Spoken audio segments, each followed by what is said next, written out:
So I really don't get why all of the critics are hating on Ant-Man Quantumania, as it is just such a brilliant movie, and I really do think that Marvel's Phase 5 has just been kicked off in such a spectacular way.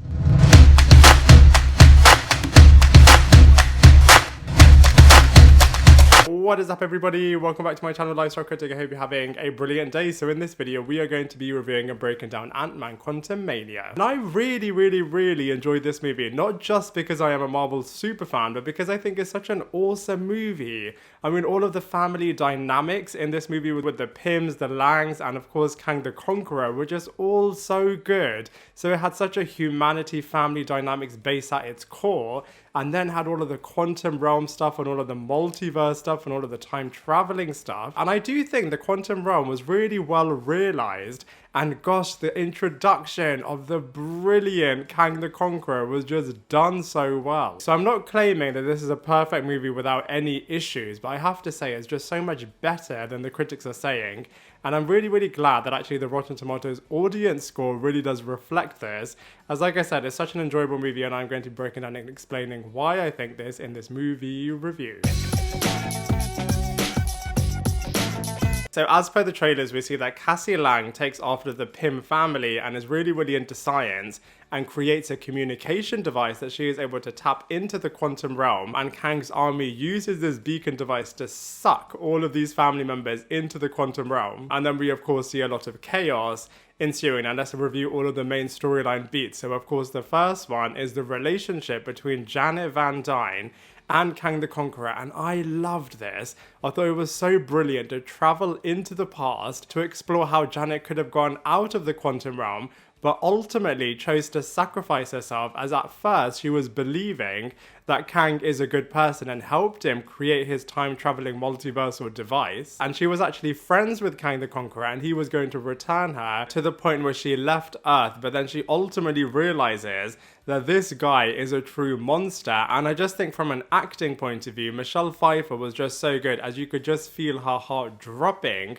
when she realizes that she is helping this monster, and then makes the ultimate sacrifice in terms of staying in the quantum realm. So I just think that storyline arc was just so brilliant. The next big storyline is of course Lang versus Kang. Now I know a lot of people have been criticizing this movie in terms of why is Ant-Man up against this massive big contender of Kang the Conqueror and then ultimately defeating him. So I get the criticism, but you know, Ant-Man at the same time should be respected, as even though it wasn't Scott Lang's iteration of Ant-Man, you know, Hank Pym is a founding member of the Avengers. So you know, this is a brilliant character, and over the course of the 3 Ant-Man movies, they really have demonstrated that the Ant-Man character, Pym Particles, you know, this guy is a real contender to being one of the most powerful characters in the entire Marvel Cinematic Universe. So I loved the fight. I do think that they could have done a lot more, especially both from an emotional state point of view as well as from a physical battles point of view between these two characters. But nonetheless, I do think Kang versus Lang was really good. Next is of course the Rebels War and the Rebel Uprising, which takes so much inspiration from Star Wars. So I get the hate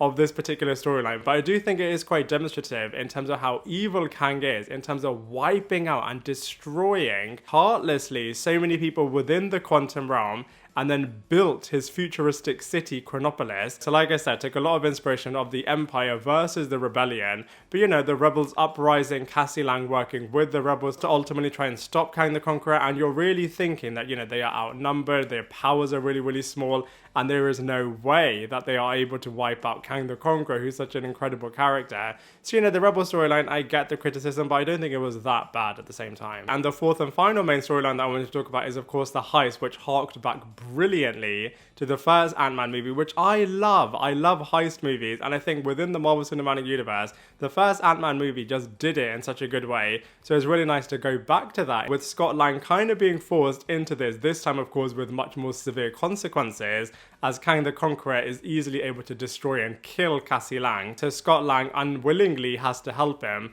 And I thought, you know, that heist sequence was really cool in terms of seeing so many paradoxical variants of Scott Lang and really showing how much he needs to rely on the Wasp to really help him out. I thought, you know, their partnership really did demonstrate that these two are true equals. And just the power of Pym particles is just realized in this movie so brilliantly. I wish that the heist sequence would have gone on for a little bit longer, as a lot of things in this movie, if I am to criticize it a little bit, you know, there are some really great ideas, but I just feel like they are pretty small. And if they expanded it, maybe the runtime of this movie, if it was even longer, they really could have had some incredible situations taking place. So let's focus on the positive storyline aspects of this movie. So first of all, like I said, I love the family dynamics in this film. I think all of the Langs are really cool. In terms of Scott Lang and Cassie Lang, I feel like both of these characters are really great. And across the 3 Ant-Man movies, you really can see how close Scott is with his daughter. And I just feel like, you know, these massive high stakes in this film just really do bring that to the core at the same time.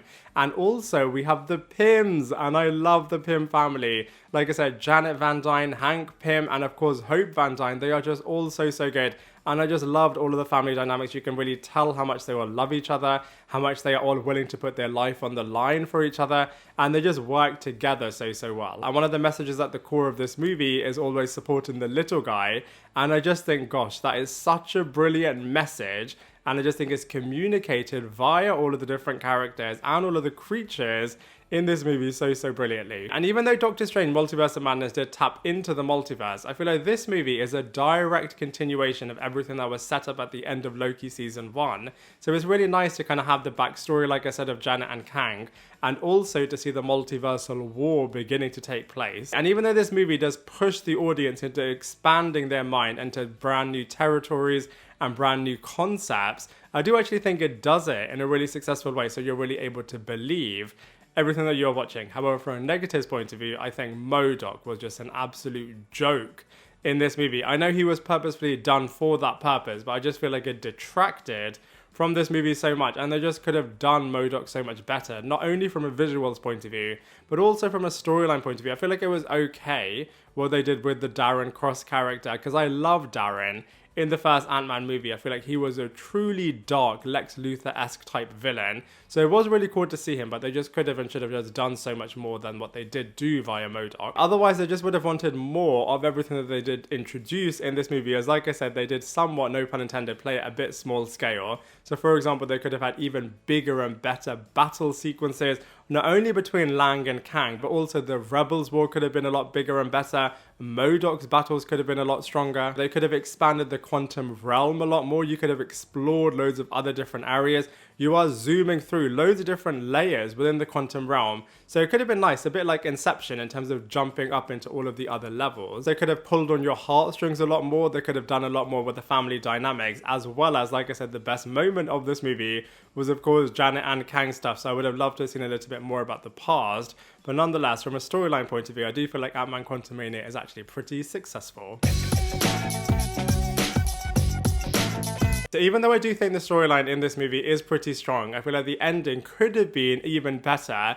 And the original ending with this movie was going to have Ant-Man staying in the quantum realm, as he was going to prevent Kang escaping and would have destroyed the multiversal device in the exact same way that Janet did in the past, which I think would have been so much better, as it would have gone full circle back with the past instead of the happily ever after type ending with the Ant-Man family. And it did seem as if he was going to go down that road, especially with the epic line of, you know, I don't need to win, we both just need to lose. And I feel like Scott Lang and Ant-Man would have made that sacrifice. I feel like it would have been an Infinity War-esque level ending in terms of your heart bursting for Scott Lang as he is stuck in the quantum realm. But instead, the Wasp comes in there and saves the day. And like I said, I love the relationship between Hope Van Dyne and Scott Lang, as like I said, from a partnership point of view, they are just so strong. And it was really nice to kind of see, you know, the Wasp is a brilliant character and is able to help save Scott Lang, and, you know, does also somewhat make a bit of a sacrifice in terms of going back into the quantum realm to save him. And together, they then both defeat Kang the Conqueror, and it seems as if he has been disappeared into the oblivion. But I don't think they would have spent an entire movie introducing Kang Prime for him to just disappear, as I do feel like we are going to see this guy again, this particular variant. Maybe he is going to return as the big bad of maybe Secret Wars, maybe he is going to turn into the Beyonder somehow, because he seems as if he's been thrown into some multiversal oblivion area. So like I said, I'm sure we will see him again. Now let's talk about the post-credit scene. So the first one introduces us to a whole myriad of Kang the Conqueror variants, the 3 main ones being Immortus, Ramatat, and Centurion. and they are teasing a bit of a multiversal battle taking place, so that's going to be absolutely wicked. And of course, brilliantly, we're teasing Loki season 2, so we see Loki and Mobius seeing Victor Timely, so it's interesting that he is not in the congregation of Kang's meeting, so I wonder if this guy is going to be a real good guy or a really evil guy. So Loki season 2 literally can't come soon enough, and I love the fact that we ended it in the same way that we started it, with Scott Lang talking to the audience and thinking, you know, everything that Kang was telling him in terms of a massive multiversal battle coming up, taking place. And, you know, the multiverse as we know it could well be destroyed, but, you know, Scott Lang being Scott Lang then just brushes it off. But I have to say, you know, from an ending point of view, this movie could have been even better. So the casting characters in Ant-Man Quantumania is literally one of its strongest aspects. As like I said, I love the cast in this film, and I love the characters that they are playing. The Ant-Man family are some of my favourite characters from the comic books. So like I said, Hank Pym is such a brilliant character with such a rich backstory, and I just think it's really brilliant to see him really well realised in these live action movies. I mean, my preference would have been if we would really focused on Hank Pym first and then introduce Scott Lang later. But like I said, I feel like they respect all of the legacy characters. Janet Van Dyne is just brilliantly realised. Hope Van Dyne really is at the same level as Scott Lang. So, you know, as a family of characters, they are just done so well. So let's go through them one by one. So first up, of course, we have the awesome Paul Rudd, who is literally one of Hollywood's best actors, as he is just able to make you laugh so easily, but at the same time, you really are able to feel all of the pain that he is going through, and you can really just tell how much he loves his daughter, as like I said, this is a storyline arc across all of the 3 Ant-Man movies, and you really can see that he is willing to sacrifice a lot to protect his daughter. I mean, especially right in the beginning when all of the characters are being sucked into the quantum realm, he is able to hang on and prevent himself from being dropped into it. But the second that he sees Cassie being sucked in, he's like, okay, fine, I might as well go in as well. So, you know, I feel like he is such a brilliant character, and you can just really feel and emote with him. So, for example, when Cassie Lang is wanting to help all of the rebels and fight all of the Kang people, you can really tell that Scott is a little bit conflicted in terms of just, you know, wanting to run away and protect him and Cassie, versus Hope and the rest, as obviously he just wants to make sure that Cassie lives through it, and also reluctantly helps Kang the Conqueror again because he wants to make sure that Cassie lives, and he is also willing to sacrifice himself to prevent Kang the Conqueror from destroying the entire multiverse. So this guy is so much more than just being really funny and charming, which he definitely is as well. And then also we have his relationship with Hope Van Dyne, and like I said, they are just such a brilliant pairing at the same level as Wanda and Vision, and I just wish that they would have pushed this aspect of the storylines a lot more. As like I said, Wasp and Ant-Man are just such brilliant characters, and I love that in some ways he is really outnumbered against all of the Pym family, especially as Cassie is really into science just like the other Pyms, so he really is on his own sometimes, but he is just able to do that so brilliantly. And just Paul Rudd's comedic acting is just absolutely flawless. The fact that this character has written a book, the fact that he is somewhat narrating this movie through that device.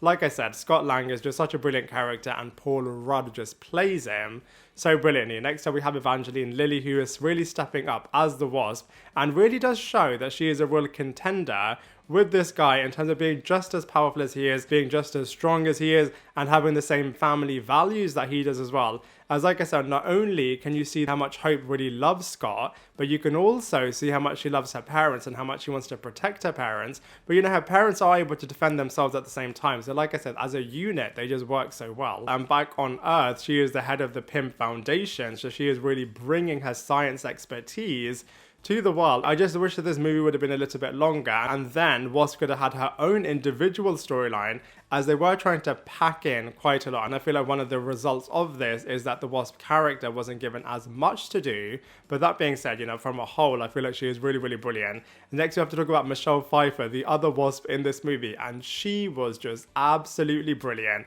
Like I said, I love the original characters of Janet Van Dyne and Hank Pym, and I just feel like Janet was just so good in this film, especially as everything they were setting up in the beginning of this movie in terms of believing that Kang is a really good guy, and she is just helping him escape, and he is going to also help her escape. But when she touches the device that is controlled by Kang's mind, and then she sees all of the destruction that he is doing and what a monster he is, I just feel like Michelle Pfeiffer was just on fire in all of those sequences. As you can see her heart breaking for helping create this monster that is now going to go on and do such evil things, to then making the ultimate sacrifice of choosing not to leave with Kang the Conqueror or trying to escape back into the real world where her husband and daughter are, but instead sacrificing herself to be stuck in the quantum realm with this monster that she has now created. She is also a really clever character and really does help all of the other guys. And on that point, she is educating all of her family members as well as the audience indirectly by just, explaining everything that is happening in the quantum realm and all of the dark past that she has had while she was stuck here. And she is such a valuable member because of that, as she is able to easily communicate with everybody and just ensure that they even just survive this craziness. We then have to talk about Michael Douglas, who I love as Hank Pym. Like I said, I love Hank Pym and Janet Van Dyne in the comic books, especially as they are founding members of the Avengers. And I love the fact that he loves his ants. And he is at the brunt of a lot of jokes because of this, but he does have the last laugh, as the ants are ultimately what helps saves the day. And I just love the social commentary via both of the Ant-Man characters, actually, in terms of focusing on the little guy, and the ones that are typically overlooked are the ones that are going to save the day. So I loved that. And he is really similar to his daughter from that perspective in terms of always saving the day. And this guy is also really, really funny. I just wish you would have just gotten even more storyline materials, like I said, incidentally, just like with his daughter. But he is a really funny guy, and he just has so much presence on screen. Next up, we have to talk about Jonathan Majors, who is just absolutely killing it as Kang the Conqueror. And you can really feel what a formidable villain this guy is. And I love that he is just willing to throw himself right from the beginning into all of the battles, unlike Thanos, who was just a bit of a background character for so many movies. But I love the fact that instead, Kang the Conqueror is not choosing to do that, and he is diving headfirst straight into all of the battles. And ultimately, this guy is just a really clever human character, which is also really interesting commentary in terms of what humans are capable of doing. But also because of that, he is also a deadly character, as he is able to understand human beings fully. So he is able to control people not only from a physical brute force perspective, but also from a mental psychology perspective. So this guy really is a true double threat. And because of the fact that he is a time traveling guy that lives outside of time, he is able to ensure that he has got all of the latest technology at his disposal, and he is able to just wipe out so many people from existence. So he's such a powerful and unstoppable character, and I just can't wait for the Jonathan Majors era across phases 5 and 6, in terms of just taking over the multiverse and just showing that his variants are just as threatening as he is. Next up, we have Kathryn Newton being recasted into the role of Cassie Lang, and she is really, really good. And I think it's really interesting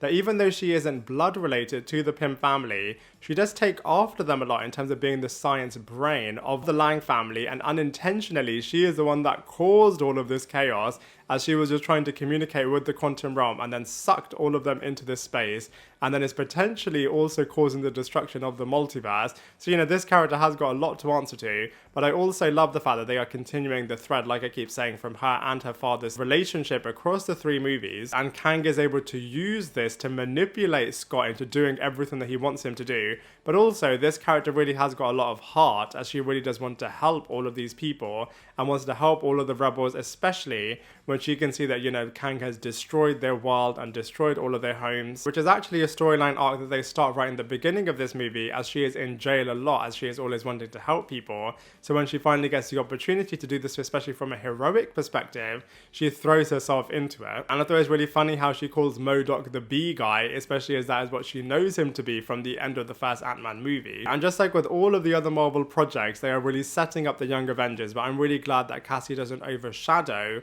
all of the other characters, as like I said, I absolutely love them, and I just feel like they work together as a family unit really, really well. And then speaking of the B guy, we of course have Corey Stoll in this movie playing MODOK. Now, I loved the character of Darren. I thought he was absolutely brilliant as an evil Lex Luthor type character that is just able to destroy people and is just so selfish and just wants to take the Pym particles for himself. So like I said, love that character. And the fact that he gets trapped in the quantum realm at the end of the first Ant-Man movie, and then Kang turns him into MODOK, I think, on paper, that is really, really good.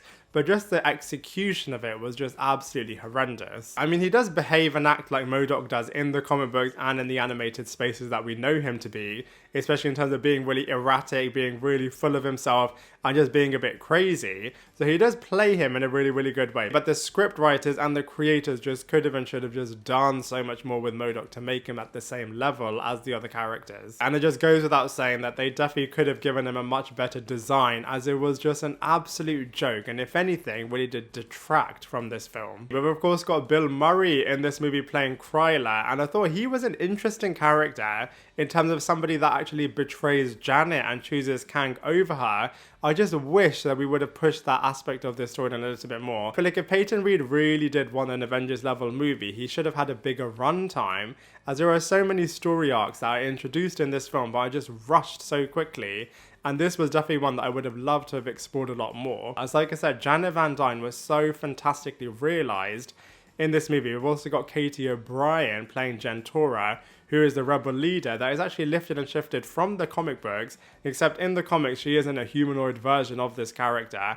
And we've of course got the telepath Quaz, who was bringing a lot of humour to this film. What they could have done with Bill Murray's character Quaz and even Gentora, showing that actually they're not too dissimilar to the Pyms and the Langs in terms of being sucked into the quantum realm, but then, you know, somehow got powers from the quantum realm, which gave them the abilities that they have now. But nonetheless, at least from a casting character's point of view, I have to say this movie is actually pretty perfect. So from a visuals perspective, even though this movie does demand a lot from its audience in terms of pushing the realms of what you think is true and believable, I do actually think it is really strong in succeeding with this. As with other movies, you can really tell when certain characters are just in front of a green screen, but you really are believing it all in this movie. So I feel like it is actually really successful from a quantum realm perspective.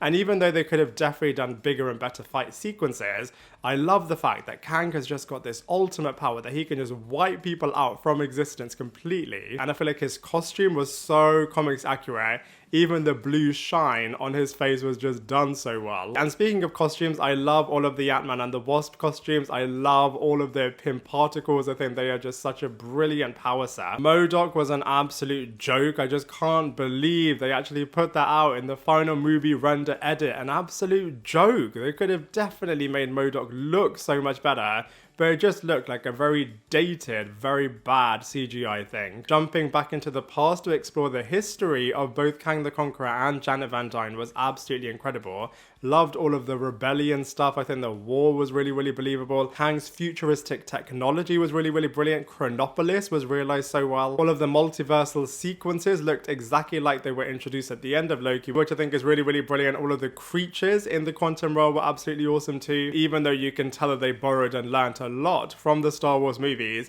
And even the ants, absolutely love the giant ants. I think it was really, really brilliant how Hank Pym is just such an ant lover. And I feel like they do really demonstrate how brilliant they are. And ultimately, they are what is helping the guys defeat Kang the Conqueror. So, you know, from a visuals perspective, this movie was a true delight. So from a comparisons movie, this movie is difficult to compare to the other Ant-Man movies as it is just so radically different. But if I have to compare it, you know, I do feel like it is stronger than those two. And Peyton Reed did want to have his Avengers moment. And I feel like, you know, he did kind of have his Avengers moment. As like I said, we had the Pyms and the Langs versus Kang. And it was just so brilliant to watch. In terms of a third entry as part of a character's trilogy of movies, I don't think it's as good as No Way Home or Captain America Civil War, but I do actually think it is a lot stronger than Iron Man 3 and on the same level as Thor Ragnarok. And I think you can definitely also compare it to Star Wars, as it just borrows so much from there. But you know, from a comparisons perspective, I feel like this is a really solid entry from the Marvel Cinematic Universe.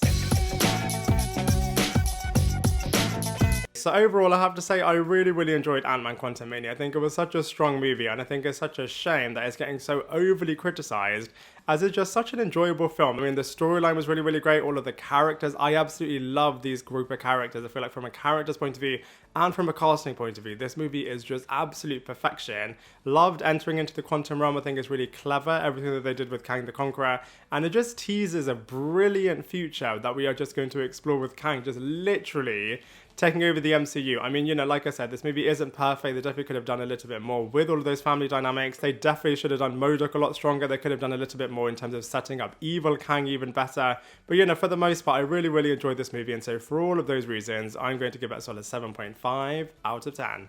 Now, I'd love to hear what you thought of this film, so please let me know your thoughts in the comment section below. Otherwise, I look forward to seeing you in my next video.